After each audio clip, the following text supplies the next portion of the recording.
Posibleng magkaroon daw po ng rollback sa presyo ng petrolyo sa susunod na linggo.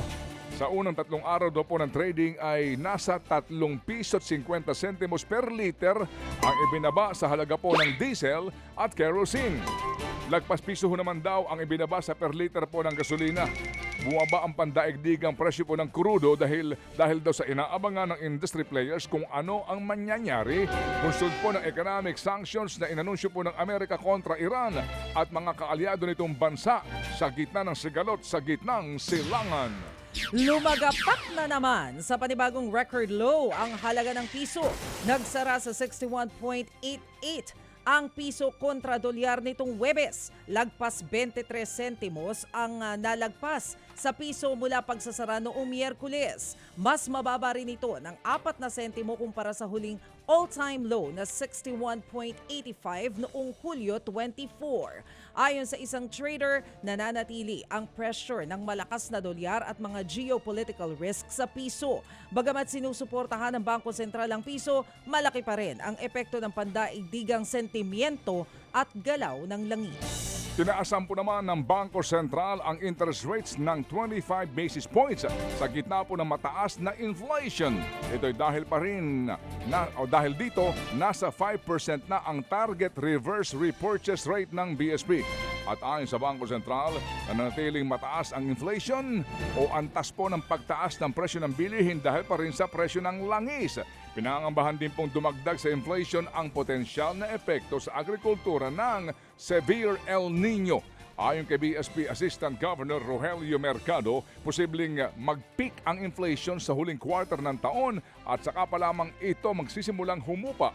Huling naitala sa 6.2% ang inflation noong buwan ng Hulyo.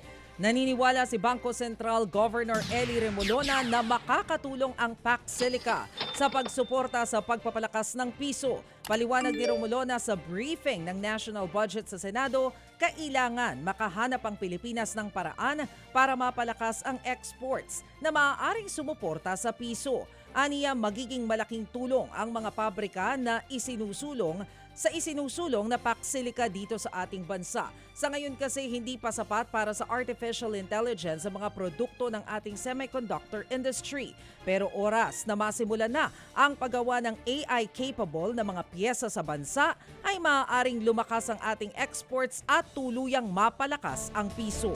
Paxi, Paxili, Paxiu. About sa Paxilica na Idiniin po naman ni Pangulong Marcos Jr. ang kahalagahan ng suporta ng pamahalaan sa egg processing facilities para po matugunan ang ilang issue sa agrikultura. Kanya pong pinuntahan ang pasilidad ng Batangas Egg Producers Multipurpose Cooperative sa San Jose, Batangas. At ayon sa Pangulo, tumulong daw po ang DOST sa kooperatiba para makalikha ng teknolohiya para nga sa pagproseso at pagpapahaba ng shelf life ng itlog, lalo pa tuwing mahina ang demand.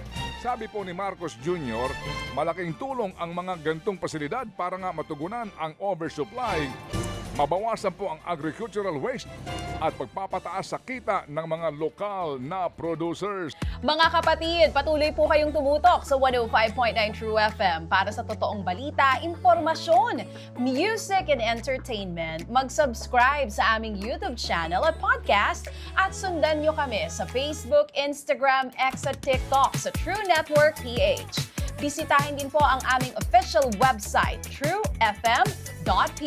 At panoorin din kami sa True TV Signal, Channel 19. Kami po ang 105.9 True FM. Laging true sa'yo, kapatid.